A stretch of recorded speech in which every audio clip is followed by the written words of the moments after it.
지난 주일 낮 예배에서 목사님께서 말씀하신 것 중에 예전에 이제 학교에서 라디오, 텔레비전, 피아노 있는 사람을 조사했다는 말씀을 들었습니다.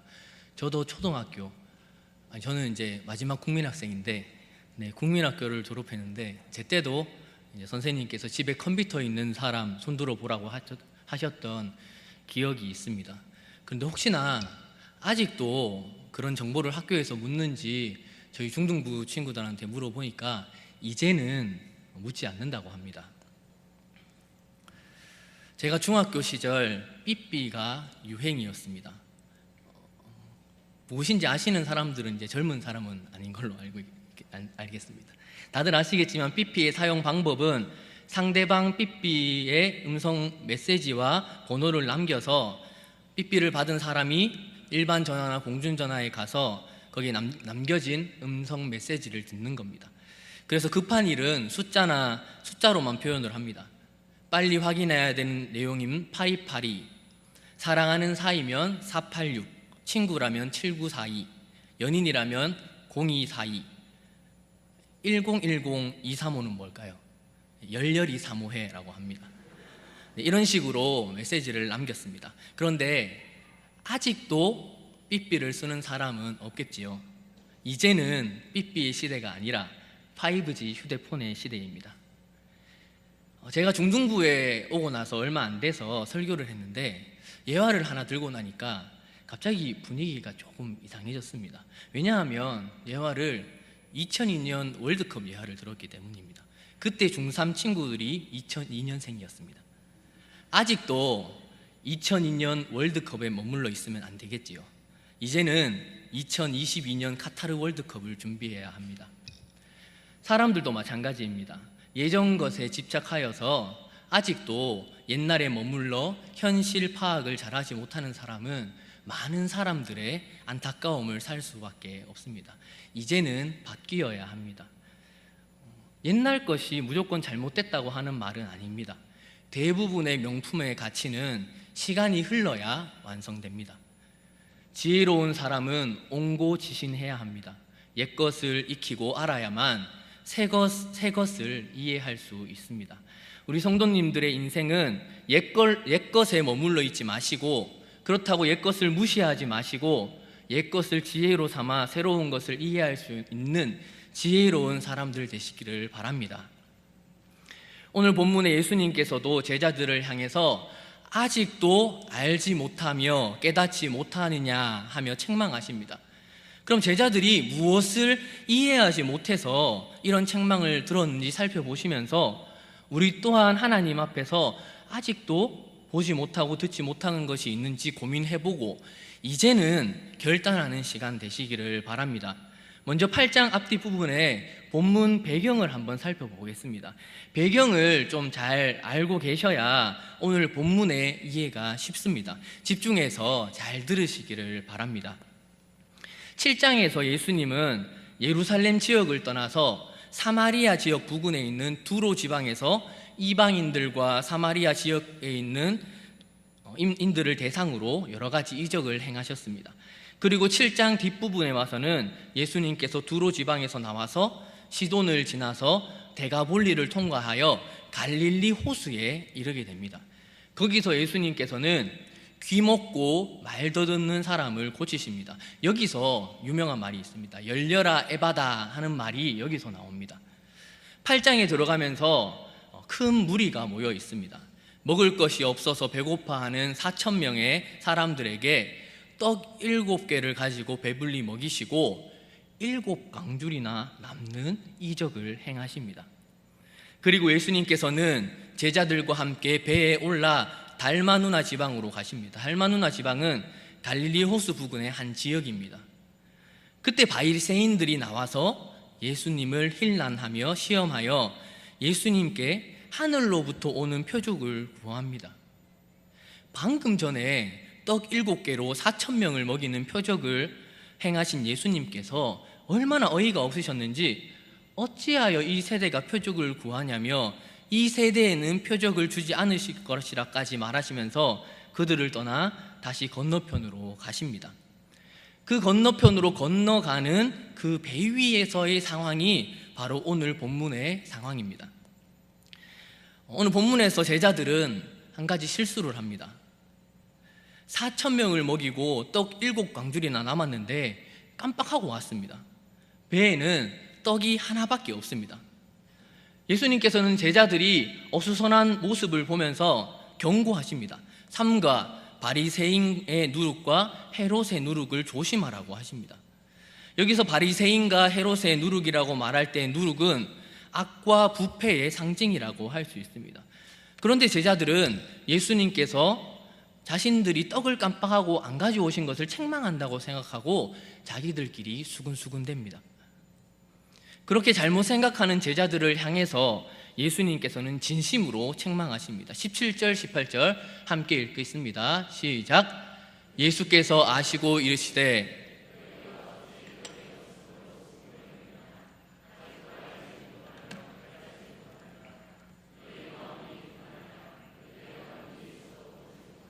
귀가 있어도 듣지 못하느냐, 또 기억하지 못하느냐. 그리고는 떡 5개로 5,000명을 먹였을 때, 떡 7개로 4,000명을 먹였을 때 얼마나 남았냐고 묻습니다. 12광주리와 7광주리가 남았다고 대답하는 제자들을 향해서 주님께서는 아직도 깨닫지 못하느냐라고 또다시 책망하십니다. 그리고는 예수님께서 벳세다로 가십니다. 거기서 앞 못 보는 맹인을 고치십니다. 오늘 본문의 배경이 이해가 가시지요? 본문의 배경을 알고 말씀을 살펴보면 참 재미있는 구조가 보입니다. 예수님께서 제자를 책망하는 부분입니다. 예수님께서는 제자들을 향해서 아직도 깨닫지 못하느냐라고 책망하십니다. 그런데 신기한 것이 한 번 책망하지 않으시고 2번 책망하십니다. 11절과 21절입니다. 예수께서 아시고 이르시되 너희가 어찌 떡이 없음으로 수군거리느냐, 아직도 알지 못하며 깨닫지 못하느냐, 너희 마음이 둔하냐. 21절에 이르시되 아직도 깨닫지 못하느냐 하시니라. 아직도 깨닫지 못하느냐는 말이 2번 반복해서 나옵니다. 제가 예전에 설교할 때 몇 번 설명을 드렸었는데 히브리인들의 사고에 2번 반복된다는 것은 중간에 중요한 것이 나온다는 뜻입니다. 그럼 이 중간에 나오는 내용이 이 본문의 핵심이라고 생각하시면 됩니다. 중간에 나온 내용이 무엇입니까? 18절이죠. 너희가 눈이 있어도 보지 못하며 귀가 있어도 듣지 못하느냐, 또 기억하지 못하느냐. 너희가 눈이 있어도 보지 못하고 귀가 있어도 듣지 못한다는 내용이 오늘 본문의 핵심이라고 했습니다. 그런데 제가 참 재미있는 구조다라고 했는데 이것만 보면 재미있지 않으시죠? 그렇게 생각하기 어렵습니다. 이 예수님의 말씀을, 성경 말씀을 잘 살펴보셔야 합니다.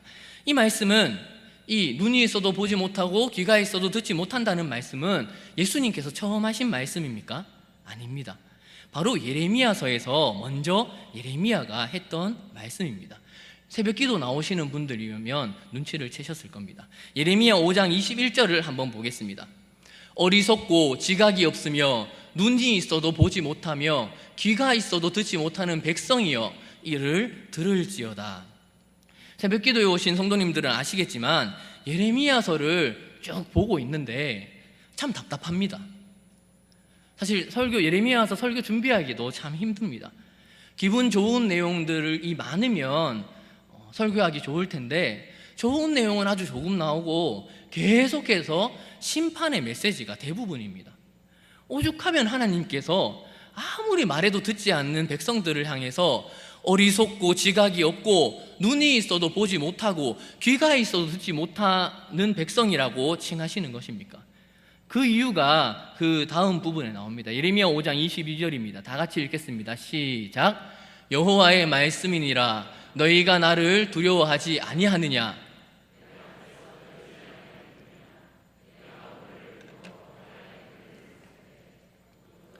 영원한 한계를 삼고 지나치지 못하게 하였으므로 파도가 거세게 이나 그것을 이기지 못하며 뛰노나 그것을 넘지 못하느니라.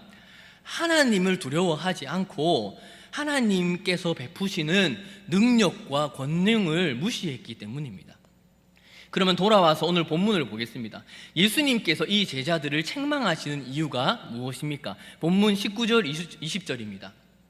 내가 떡 5개를 5,000명에게 떼어줄 때에 조각 몇 바구니를 거두었느냐? 이르되 12이니이다. 또 7개를 4,000명에게 떼어줄 때에 조각 몇 광주리를 거두었더냐? 이르되 7이니이다. 예수님께서 제자들을 책망하신 이유는 이 제자들의 모습이 예레미야 시대의 이스라엘 백성들처럼 하나님의 능력과 권능을 무시하고 봤음에도 생각지도 않고 있었기 때문입니다. 예수님께서 베푸신 떡 5개와 7개로 5,000명, 4,000명을 먹이신 능력을 체험하고도 지금 떡이 하나밖에 없음을 가지고 두려워하고 있었기 때문입니다.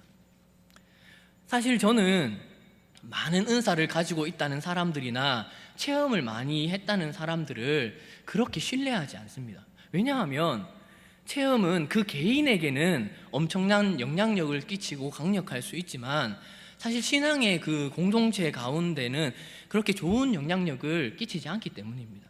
오늘 본문에서 직접 예수님께서 이적과 능력과 병 고침과 많은 인원들을 그 적은 떡으로 먹이시는 말도 안 되는 놀라운 일들을 경험했음에도 함께 경험했던 이 제자들의 신앙은 사실상 그렇게 성장하지 못하는 모습을 볼 수 있습니다. 체험은 하나님과 자신과의 개인적인 은혜와 성도들 간의 부담 없는 간증으로 충분합니다. 그것을 다른 사람에게 강요하거나 필수적인 것으로 생각하시지 마시기 바랍니다. 오히려 이렇게 체험하고도 하나님의 뜻을 잘 행하지 못했을 때 하나님께서는 너는 귀가 있어도 듣지 못하고 눈이 있어도 보지 못하냐고 책망하실 수 있음을 알고 항상 두려움으로 하나님 앞에 서시기를 바랍니다. 그렇게 예수님께서는 21절에 제자들을 향해서 다시 한번 아직도 깨닫지 못하느냐라고 말씀하십니다. 그런데 이렇게 끝내면 그렇구나 라고 생각하실 수 있겠지만 제가 참 구조가 재미있다고 이야기하지는 않았을 겁니다. 예수님께서 아직도 알지 못하느냐는 그 말 사이에 중요한 내용이 있는 것으로 그치는 것이 아니라 그 본문의 앞뒤로 그 내용이 확장됩니다. 15절 함께 보겠습니다. 예수께서 경고하여 이르시되 삼가 바리새인의 누룩과 헤롯의 누룩을 주의하라 하시니. 제자들을 책망하시는데 왜 갑자기 바리새인의 누룩과 헤롯의 누룩을 주의하라고 하셨습니까? 앞에 배경을 잘 들었던 분들은 눈치를 채셨을 겁니다. 바로 앞에 무슨 일이 있었습니까? 바리새인들이 나와서 표적을 구합니다. 그런데 그 앞에 무슨 일이 있었습니까? 떡 7개로 4,000명을 먹이신 예수님의 능력이 일어나는 것을 봤습니다. 그런데 그 떡 7개로 4,000명을 먹이신 예수님께서 하시는 모습을 일어났음에도 불구하고 바리새인은 또 다른 표적을 구합니다. 예수님께서는 그들에게 이 세대에 표적을 주지 않으시겠다고까지 이야기하시면서 배에 오르십니다. 그런데 그 모습을 같이 봤던 제자들조차 떡이 한 개 있음으로 인해서 걱정하고 예수님의 책망이 자신들이 떡을 잊고 가지고 오지 않았기 때문이라고 생각합니다. 그 모습을 보는 예수님의 마음은 어떠했을 것 같습니까? 그런데 이 제자들의 모습을 보고 제자들이 잘못했다 라고 그러면서 끝낼 수 없습니다. 이 제자들의 모습과 우리의 모습이 참 많이 닮아 있습니다. 코로나19로 인하여서 사실 우리 세대에는 많이 겪어보지 못한 자유민주주의 국가에서 잘 겪을 수 없는 어려움을 현재 겪고 있습니다. 나라에서 코로나로 인하여서 제재를 교회에 준다 했다가 또 말았다 끝났다 했다가 하고 있는데 마음이 더 아픈 이유는 무엇입니까? 목사님께서 말씀하신 것처럼 교회를 잘 알고 있지 않다면 할 수 없는 대책들을 내놓는 겁니다. 교회를 다녔던 사람이 아니고는 낼 수 없는 대책들을 내는 모습을 보면서 참 안타까운 마음이 듭니다. 이방인들이 예수님을 공격하고 핍박하는 것이 아닙니다. 바리새인들 같은 같은 이스라엘 백성들이 예수님을 힐난하고 시험합니다. 그런데 그것을 눈으로 본 제자들조차 그럼에도 그들과 똑같이 예수님의 능력을 보지 못하고 있는다는 겁니다. 우리의 모습은 어떻습니까? 예수님을 믿고 있습니다. 신앙을 지키고 있습니다. 각자의 삶에서 하나님을 체험하고 신앙생활을 하면서도 시대의 상황을 분별하지 못하고 혹시나 실수하지 않을까, 육신에 먹을 음식을 잊었다는 것 때문에 두려워하고 있지는 않습니까? 지난 수요일에 설교를 하면서 강단에 섰을 때 참 은혜를 받았습니다. 오늘도 마찬가지입니다. 성가대에 찬양하는 모습을 보면 마스크를 차고 있는데도 마스크 없을 때와 다를 것 없는 성량으로 찬양합니다. 두려워하지 마시기 바랍니다. 코로나19가 심해지면 지금처럼 마스크 쓰고 찬양하고 예배드리러 오면 되지 않습니까? 그러다 코로나19가 더 심해지면 안 되겠지만 혹시나 심해지면 가정에서 다시금 예배에 모일 것을 기대하며 사모하면서 예배 드리면 됩니다. 지금까지 그래왔지 않습니까? 우리 믿음의 선조들이 일제치하에서 생명을 걸고 신앙을 지켰고, 북한 공산당의 위협에도 나라를 지키고, 지금 북한 가운데서도 지하교회에서 믿음을 지키는 신앙의 백성들이 있다는 것을 모두가 알고 있지 않습니까? 그런데도 두려워하고 있으면 어찌합니까? 제가 오늘 본문을 보면서 재미있었던 장면이 있습니다. 오늘 본문의 핵심 내용은 18절이라고 했습니다. 너희가 눈이 있어도 보지 못하며 귀가 있어도 듣지 못하느냐, 또 기억하지 못하느냐. 그런데 4,000명을 먹이는 이적부터 오늘 본문 앞뒤로 나오는 예수님이 병 고치는 내용이, 병의 내용이 참으로 재미있습니다. 앞뒤 쪽으로 무슨 병을 예수님께서 고치십니까? 7장 뒷부분에 귀 먹고 말 못하는 사람을 고치십니다. 귀가 있어도 잘 듣는 사람이 아니라 귀머거리를 고치십니다. 그리고 본문의 뒷부분에 고치는 병은 무엇입니까? 맹인을 고치십니다. 눈이 있어도 보지 못하는 자가 아니라 볼 수 없는 맹인을 고치십니다. 신기한 것은 이 귀머거리를 고치는 내용과 맹인을 고치는 내용은 사복음서 가운데서도 특별히 마가복음에만 나오는 기록입니다. 마가는 본문의 18절 눈이 있어도 보지 못하고 귀가 있어도 듣지 못한다는 본문을 이야기하면서 두 사건을 의도적으로 앞뒤로 기록하고 있다는 말입니다. 무슨 말입니까? 예수님께서는 이미 귀머거리를 고치셨고 맹인도 고치십니다. 그런데 제자들은 그것을 보고도 보지 못하고 듣지 못하고 있었다는 사실입니다. 같은 시대에 다른 장소에서 예수님의 능력은 계속해서 행해지고 있었습니다. 예레미야 시대는 어떻습니까? 그럼에도 예레미야 선지자는 하나님의 능력을 알고 하나님의 말씀을 선포하고 있었습니다. 과거에도 능력은 행해지고 있었고 예수님의 시대에도 귀머거리와 맹인들은 치유되고 있었습니다. 그러면 현재는 어떻습니까? 현재 무슨 능력이 일어나고 있는지 보이십니까? 하나님께서 멸망을 선포하시고 심판을 하신다고 하시더라도 하나님은 백성들을 절대 그 심판들 가운데 놓아두시지 않으십니다. 하나님께서는 끝까지 믿음을 지키는 하나님의 백성을 지켜주시고 살려주시고 계속해서 우리 가운데 능력 행하여 주시는 분이 바로 하나님이십니다.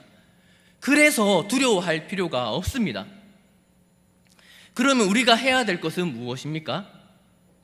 영안을 뜨고 하나님께서 하시는 능력과 권능을 똑똑히 보는 것입니다. 아직도 보이지 않으십니까? 이제는 하나님 하시는 능력을 보실 때가 되지 않으셨습니까?